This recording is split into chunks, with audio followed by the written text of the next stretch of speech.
The carrier is in the car. The pin is set up at home, and you are about to bring a brand new rabbit into your HDB flat. You have probably watched a dozen cute videos, and now you are sitting there a little nervous, wondering what the first week is actually going to look like. That is exactly the right feeling to have, because the first week is the one that sets the tone for everything after it. I'm a rabbit owner, not a vet. Everything here is the stuff I wish someone had told me before my first bunny came home. The same things people end up asking in the Singapore rabbit groups at 1 in the morning. It is not medical advice. It is just one owner walking you through a calm, boring, successful first week.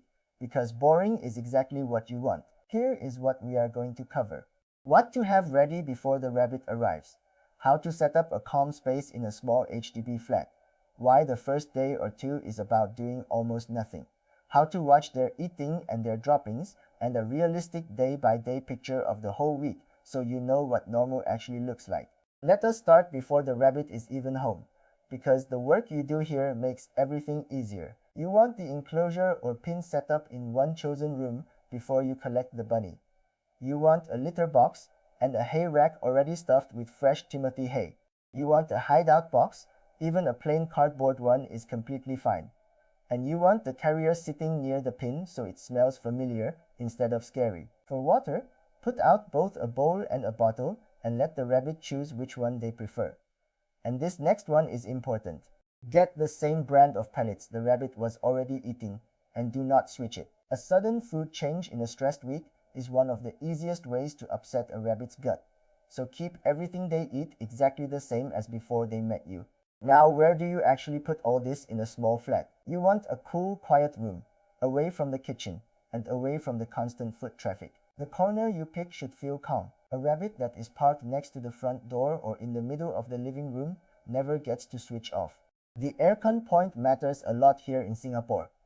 You do want the room comfortably cool, because rabbits handle our heat poorly, but you do not want the pin sitting directly under the blast of an aircon vent.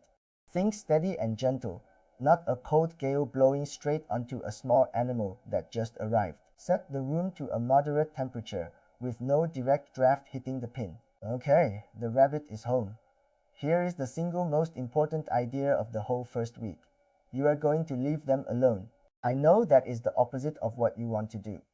You have been excited for weeks, and now the cutest thing in the world is in a box in your house, and every part of you wants to scoop it up and cuddle it. Do not. Place the carrier next to the pin with the door open and let the rabbit come out on its own time. That might be 30 minutes. It might be a few hours. Do not reach in. Do not tip them out. Do not coax them with your hands. Offer fresh hay, water, and their pellets. Then step back. They will probably bolt straight into the hide box and stay there, and that is completely normal. Hiding is not a problem to fix. It is the rabbit doing exactly what a prey animal should do in a strange new place. So day one is about almost nothing. Minimize handling. Sit quietly nearby so they get used to your shape and your voice, but keep your hands to yourself and do not introduce the rest of the household yet. Not the kids, not the other pets, not the whole extended family who came to see the new bunny. Day one is just a rabbit and a quiet room. I want to be honest about why this is so hard and so worth it. The instinct to pick them up is the thing that backfires most. Rabbits are prey animals, and being lifted off the ground is to them what being grabbed by a hawk feels like. It triggers panic. So in these first days, every time you resist picking them up, you are actually building trust faster than any cuddle could. Now the part to genuinely pay attention to, the eating and the pooping. These two things are your dashboard for how the rabbit is doing. You are watching that they are eating their hay and pellets, and you are watching for droppings and urines in the litter area. By around day 2, you really want to see both droppings and urines present. That is the boring good news you are hoping for. Here is the rule I want you to take seriously, and it is the one place I will be firm. A brand new rabbit that is not eating or not producing droppings is an emergency. If they go without eating for a stretch of hours, or you are not seeing droppings, that is not a wait-and-see situation, and it is not something to fix at home with a hack from the internet. That rabbit needs to be seen by a rabbit-savvy vet quickly. Their digestive system can shut down dangerously fast, and time genuinely matters. So this is exactly why I tell every new owner to have a rabbit vet identified before you ever need one.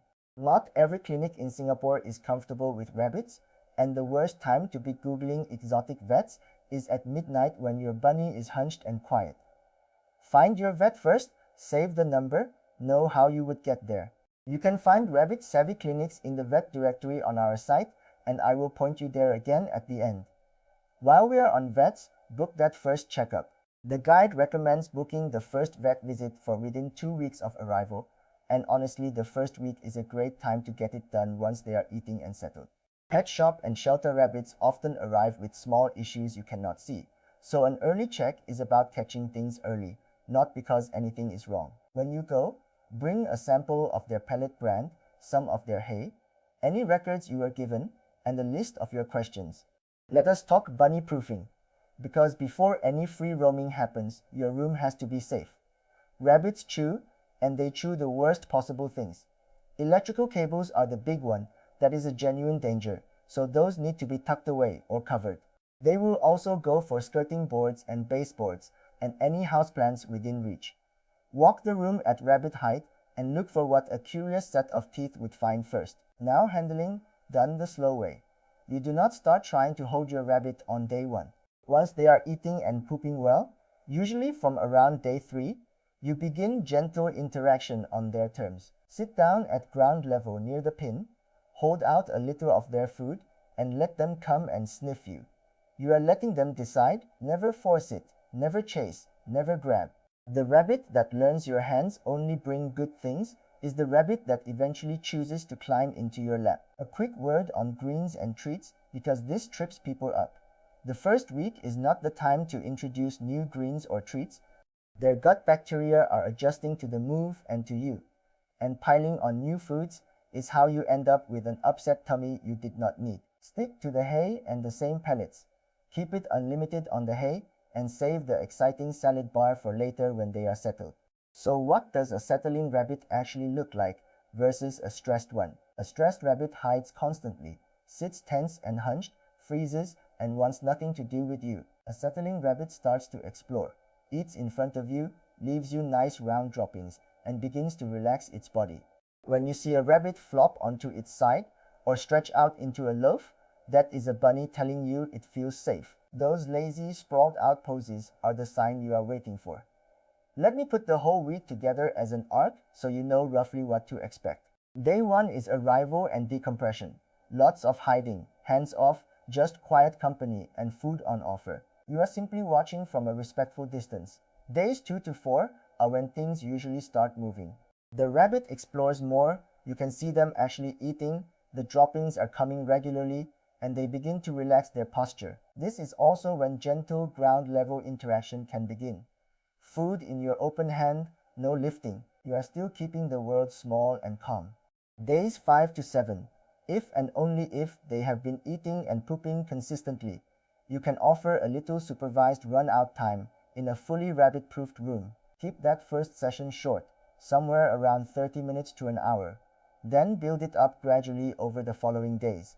You are not aiming for a marathon. You are letting them taste a bigger world in small, safe doses. By day 7, a settled rabbit is eating its hay, pellets, and the food it already knows consistently, leaving normal round dry droppings, using its space confidently, flopping and stretching, and starting to approach you instead of fleeing. If that is your bunny at the end of week 1, you did the hard, patient thing right, and the boring week paid off exactly like it should. Berbersimban last thing on the bigger picture. Somewhere down the line you will hear about spay and neuter, and it is worth doing for health and behavior reasons, but the specifics of when and how are a conversation for your vet, not something to decide from a video. Add it to that list of questions for your first checkup, and let your vet guide the timing for your particular rabbit. So that is your first week. Set up before they arrive, give them a calm, cool corner away from the aircon blast, leave them alone to decompress, keep their food exactly the same, watch the eating and the pooping like a hawk, and move at their pace on everything else. Do the quiet, boring version of week 1, and you set yourself up for years of a happy, trusting bunny. If you found this useful, come over to singaporerabbit.com. We put out a free weekly digest for Singapore rabbit owners, And you will find our directories there too, including the vet directory I mentioned, so you can line up a rabbit-savvy clinic before you ever need one. It is all free and it is all made for owners right here. And if you are enjoying these, the next video is on litter training your rabbit in a small HDB flat, the realistic version, including how to handle the inevitable misses in those first weeks. So subscribe and I will see you in the next one.